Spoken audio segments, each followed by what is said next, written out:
Good morning students. बेटा आज हम डिडक्शन वाला चैप्टर कवर करने की कोशिश करेंगे।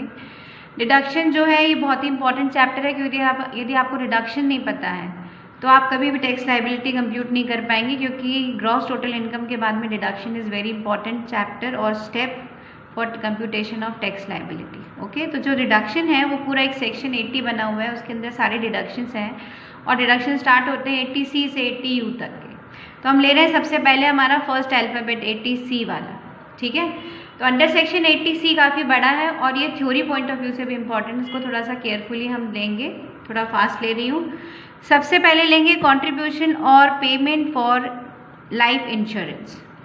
तो ये इंडिविजुअल और एचयूएफ दोनों के लिए एप्लीकेबल है।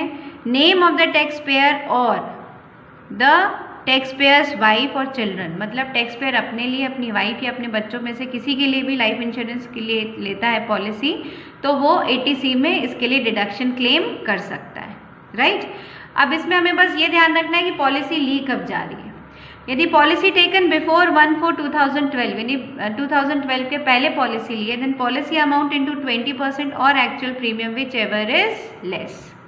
और यदि पॉलिसी टेकन आफ्टर 31/3/2012 है तो पॉलिसी अमाउंट 10% और actual premium whichever is less will be deductible. Okay, तो यदि हमारे एसएससी ने लाइफ इंश्योरेंस पॉलिसी ली है अपने लिए या अपनी वाइफ या अपने बच्चे के लिए, तो हमें बस ये ध्यान रखना है कि उसने पॉलिसी कब ली है, उस हिसाब से हमें उसका डिडक्शन देना है, right. Next point under section 80C is payment of children tuition fee. अब ट्यूशन फी का केवल डिडक्शन मिलेगा, ध्यान रखिए, बाकी जो अदर चीज़ें होती है फी कार्ड में उसका डिडक्शन नहीं मिलता है। तो tuition fee paid for the education of 2 children, 2 children is very important. यदि क्वेश्चन में 3 बच्चे हैं, 3 बच्चों की ट्यूशन फीस दी है, तो आपको तीनों का डिडक्शन क्लेम नहीं करना है, आप केवल 2 बच्चों तक ही डिडक्शन क्लेम कर सकते हैं।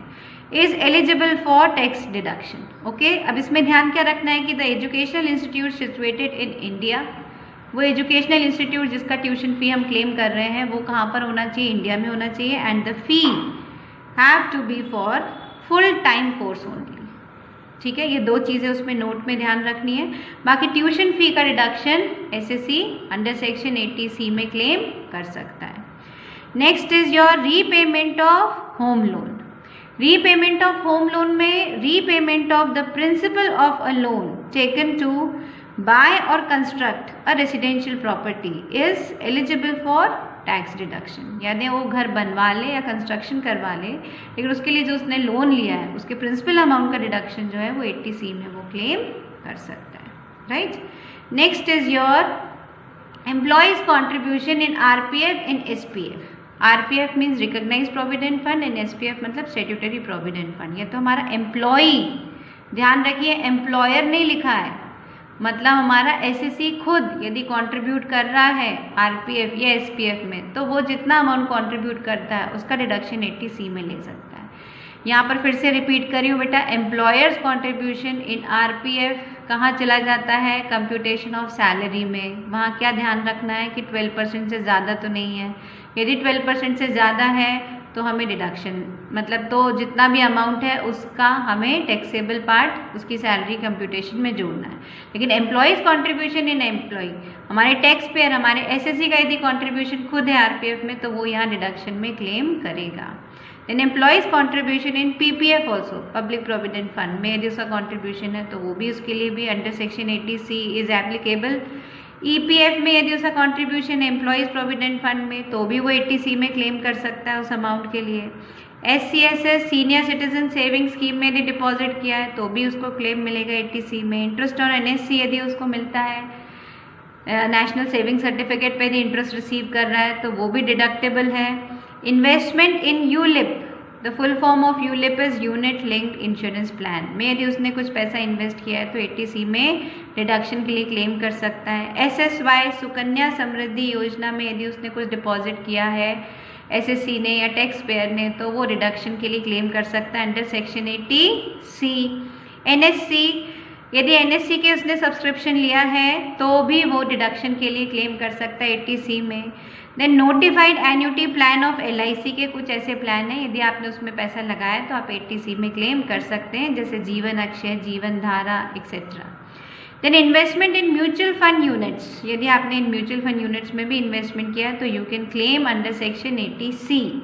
Term deposit with bank for 5 years और मोर, यदि 5 साल या उससे ज़्यादा के लिए टर्म डिपॉजिट किया है आपने तो भी आपको क्लेम मिलेगा। इन 5 year time deposit scheme in post office, post office में यदि 5 साल का आपने टाइम डिपॉजिट किया है तो भी आप 80C में क्लेम ले सकते हैं। अब ध्यान क्या रखना है, बहुत सारी चीज़ें हो गई, बहुत लंबी लिस्ट थी, तो अमाउंट का किस अमाउंट का डिडक्शन मिलेगा, तब यहाँ पर ध्यान रखना है aggregate amount of items covered under section 80C। ये मैंने जितनी भी चीज़ें अभी बोली आपको, NSC ले सकते हैं, म्यूचुअल फंड ले सकते हैं, ट्यूशन फीस ले सकते हैं, प्रीमियम है, तो इन सब का, ये सब जगह यदि हमने, ये सब लिस्ट में यदि हमने कहीं कुछ ना कुछ इन्वेस्ट किया तो इस सब का टोटल, उसको हम कह रहे हैं एग्रीगेट अमाउंट, और हमारी मैक्सिमम लिमिट 1,50,000। इन दोनों अमाउंट में से जो अमाउंट कम होगा, which ever is lower will be deductible under section 80C। Okay, aggregate amount का मतलब है चूंकि बहुत सारी चीज़ें थी 80C में, तो हमने इन सब जगह यदि इन्वेस्टमेंट किया 80C के क्लेम के लिए, तो उस पूरे जितने भी हमने इन्वेस्टमेंट किया उस पूरे का टोटल और 1,50,000 को हम कंपेयर करेंगे। मतलब कहने का इनडायरेक्टली मतलब ये है कि आप 80C के थ्रू 1,50,000 से ज़्यादा का डिडक्शन नहीं ले सकते। ठीक है, नेक्स्ट हम आते हैं 80C के बाद में हमारा 80D। 80D जो है वो मेडिकल इंश्योरेंस प्रीमियम है, ये भी इंडिविजुअल और HUF दोनों के लिए एप्लीकेबल है। इसमें हम मेडिक्लेम इंश्योरेंस जो है वो हमारे जो हमारा हमने 80C में देखा था, हमारा इंश्योरेंस प्लान उससे थोड़ा डिफरेंट है। देखिए 80C में जो हमने लिया था ना, contribution in payment of life insurance, यहाँ पर हमारे पेरेंट इन्वॉल्व नहीं थे, केवल SSC खुद और उसकी फैमिली, बस टैक्स पेयर खुद, उसकी वाइफ और उसके बच्चे थे। यहाँ पे पेरेंट्स का इन्वॉल्वमेंट नहीं था, ये ध्यान रखिएगा। यदि क्वेश्चन में उसने लाइफ पॉलिसी के इंश्योरेंस के साथ में पेरेंट्स का दिया है तो हमें बिल्कुल भी डिडक्शन नहीं देना है। मगर जब हम आते हैं 80D पे, तो 80D में SSC की अपनी फैमिली, मतलब SSC, उसकी वाइफ, उसके बच्चे प्लस उसके पेरेंट्स, इनका भी इन्वॉल्वमेंट होता है। ठीक है, तो यहाँ पर पेरेंट भी आएंगे, ये ध्यान रखिएगा। और ये हम 80D किसके लिए ले रहे हैं, मेडिक्लेम के लिए। ठीक है, मेडिकल इंश्योरेंस प्रीमियम जिसे हम मेडिक्लेम कहते हैं। तो इसमें यदि वो सेल्फ, हमारा SSC, उसकी वाइफ और उसके बच्चे, इन सब का मिला के 25,000 और एक्चुअल प्रीमियम, इन दोनों अमाउंट में से जो सबसे कम होगा उसका डिडक्शन मिलेगा। और इन केस पेरेंट्स भी हैं, तो पेरेंट्स के केस में हमें चीज़ बहुत क्लियरली ध्यान रखना है कि if parents are less than 60 years तो 25,000 ही लिमिट है, 25,000 और actual premium whichever is less. लेकिन यदि parents are more than 60 years of age, यदि हमारे पेरेंट्स जो है वो 60 साल से बड़े हैं, मतलब ये जो SSC है उसके पेरेंट्स 60 साल से बड़े हैं, तो 50,000 और actual premium whichever is less. मतलब जैसे ही मोर देन 60 हो जाता है तो यहाँ पर जो डिडक्शन का अमाउंट है वो डबल हो जाता है, 25 से 50। ओके, और यदि क्वेश्चन में लिखा हुआ है सीनियर सिटीजन है तो भी आपको उसको 50,000 का ही ये 50,000 वाला ही केस लेके चलना है। ठीक है, next deduction is 80DD। 80DD is treatment and deposit for disable dependent. ध्यान रखिए, SSC के ऊपर कोई डिपेंडेंट है जो कि कोई सीवियर डिजीज से, मतलब जिसको कोई सीवियर डिजीज है, तब वो 80DD का क्लेम लेगा। तो ये भी इंडिविजुअल HUF के लिए। अब डिपेंडेंट का मतलब यहाँ tax payer is not allowed, tax payer खुद यदि डिसेबल है तो फिर 80U आ जाता है। और डिसेबल कोई हमारे टैक्स पेयर पे डिपेंडेंट है तो 80DD आ जाता है। ठीक है, अब वो डिपेंडेंट की कैटेगरी में कौन कौन है, तो मे बी स्पाउस, वाइफ, उसके बच्चे, चिल्ड्रन, पेरेंट, ब्रदर और सिस्टर्स, कुछ भी आ सकता है, इनमें से कोई भी हो सकता है। ये सब क्या कहलाएंगे, डिपेंडेंट कैटेगरी में। तो उसको DD का क्लेम मिलेगा। अब उसमें कितना क्लेम मिलेगा, अमाउंट का डिसीजन ऐसा होगा कि यदि वो सीवियर है, बहुत ही सीरियस है डिजीज़, या हम कह दें कि उसका परसेंटेज बहुत ज़्यादा है तो 1,25,000 का डिडक्शन है। और यदि बहुत ज़्यादा सीवियर नहीं है, बहुत ज़्यादा नहीं है ऐसी कंडीशन, तो 75,000। तो 75,000 ही जनरली हम क्लेम करते हैं यदि क्वेश्चन में कुछ नहीं लिखा है तो। आपको उसको बहुत ज़्यादा सीरियस पेशेंट की सीरियस कंडीशन नहीं लेनी है। ठीक है, तो हम क्या लेंगे, 75 है। यदि क्वेश्चन में ऐसा बोल देता है कि भाई कोई बहुत मेजर डिसेबिलिटी है तो फिर हम उसको 1,25,000 का डिडक्शन देंगे। जैसे आपके क्वेश्चन में लिखा हुआ है कि SSC की जगह लिखा हुआ है मिस्टर सूरदास। तो सूरदास मतलब क्या, जो फ्रॉम बर्थ ही जो ब्लाइंड होते हैं वो सूरदास कहलाते हैं। तो ब्लाइंड है यदि कोई तो वो सीवियर डिसेबिलिटी है, तो हम फिर इस केस में 1,25,000 का उसको डिडक्शन देंगे। ठीक है, तो जब तक क्वेश्चन में कुछ नहीं देता है, जब तक बाय डिफॉल्ट 75, जब क्वेश्चन में मेंशन करेगा तो 1,25,000 का डिडक्शन क्लेम करेंगे। Okay, now come to the next deduction, that is 80DDB। 80DDB आपको क्या बोल रहा है कि एक्सपेंडिचर ऑन सीरियस डिजीज, ये भी इंडिविजुअल HUF के लिए एप्लीकेबल है। इसमें हमारा रूल कहता है एक्चुअल एक्सपेंस, जो भी उसने इसके सीवियर डिजीज के कारण जो भी एक्चुअल मेडिकल एक्सपेंसेस हुए हैं, और 40,000 whichever is lower will be deductible under section 80DDB। Then 80E for education loan, ये सिर्फ इंडिविजुअल के लिए एप्लीकेबल है।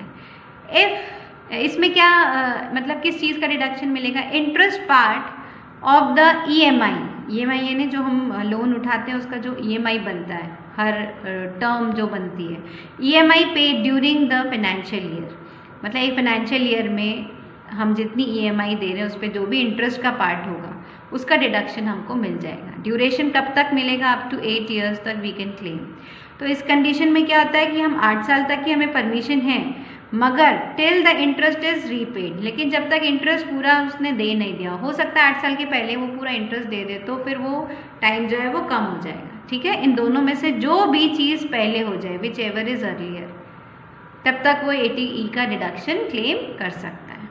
ओके, इसमें ध्यान क्या रखना है, note no tax benefit for the principal part, जो लोन का जो प्रिंसिपल पार्ट है उसका कोई बेनिफिट नहीं मिलता, सिर्फ interest amount will be deductible. Second, loan should be taken for the higher education of self, मतलब for the tax payer, for the SSC, उसकी वाइफ, स्पाउस और चिल्ड्रन, उनमें से किसी के लिए भी लिया हुआ हो सकता है, और यदि किसी का लीगल गार्जियन है तो वो भी। ओके, तो आज मैंने यहाँ तक कवर किया है। नेक्स्ट जो वीडियो है उसमें हम सबसे इम्पॉर्टेंट 80GG, 80G और एक दो लास्ट के जो इम्पोर्टेंट डिडक्शंस हैं वो भी ले लेंगे। ओके, थैंक यू बेटा।